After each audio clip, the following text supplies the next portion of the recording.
J'ai longtemps cru que j'étais une femme affirmée, jusqu'au jour où j'ai réalisé que le people pleasing était partout dans ma vie.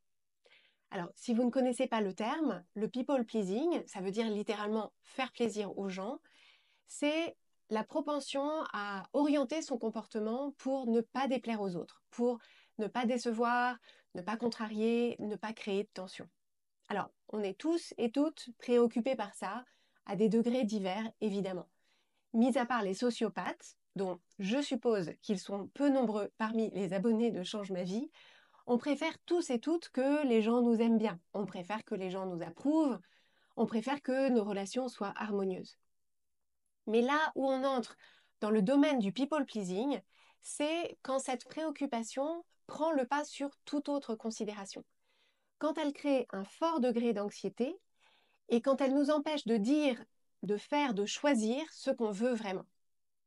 Alors, quand j'ai découvert cette notion, il y a plusieurs années, je ne me suis pas du tout sentie concernée.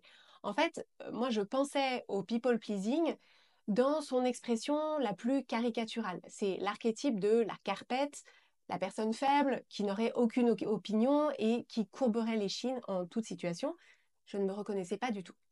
Et puis, sur l'année qui vient de s'écouler, suite à différentes difficultés que j'ai rencontrées dans ma vie professionnelle et dans ma vie personnelle, qui m'ont coûté beaucoup d'énergie, le schéma du people pleasing m'est apparu au stabilo jaune fluo.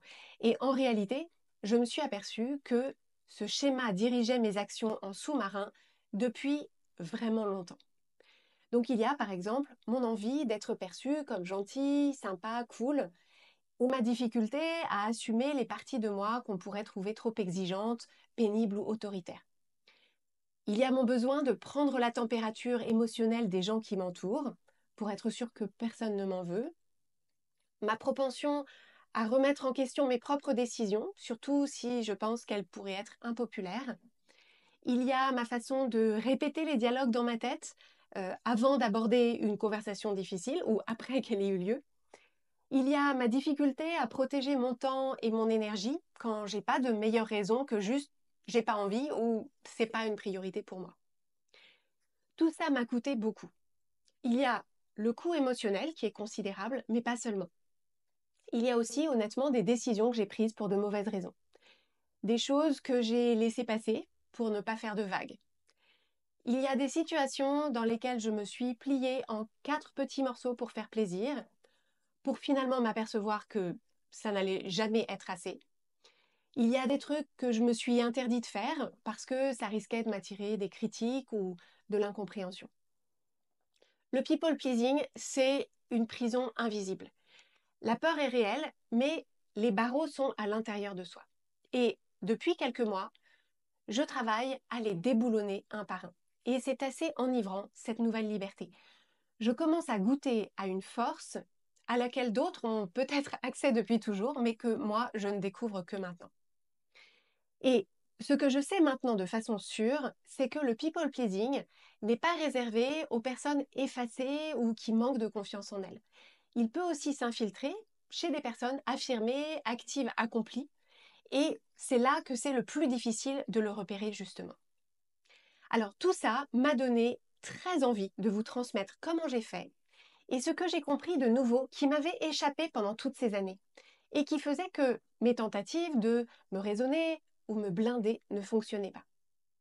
J'ai récemment envoyé un email à mes abonnés sur ce sujet et honnêtement, c'est l'email auquel on a reçu le plus de réponses de toute l'histoire de Change ma vie. Donc clairement, ce sujet du people pleasing fait écho. Et donc, avec mon équipe, on a travaillé à construire une expérience de coaching entièrement nouvelle sur 30 jours que je vais conduire en direct avec vous tout au long du mois de mai pour vous permettre de surmonter vous aussi cette peur de déplaire qui vous coûte tellement cher. Alors ce nouveau programme s'appelle J'arrête d'être trop gentille et vous pouvez vous inscrire dès maintenant sur changemavie.com/30j comme 30 jours. C'est un sujet qui me tient infiniment à cœur. J'ai vraiment hâte de commencer et j'espère vous y retrouver. Donc vous trouverez toutes les informations sur ce nouveau programme sur changemavie.com/30j comme 30 jours. changemavie.com/30j. Je vous attends et on démarre le 6 mai.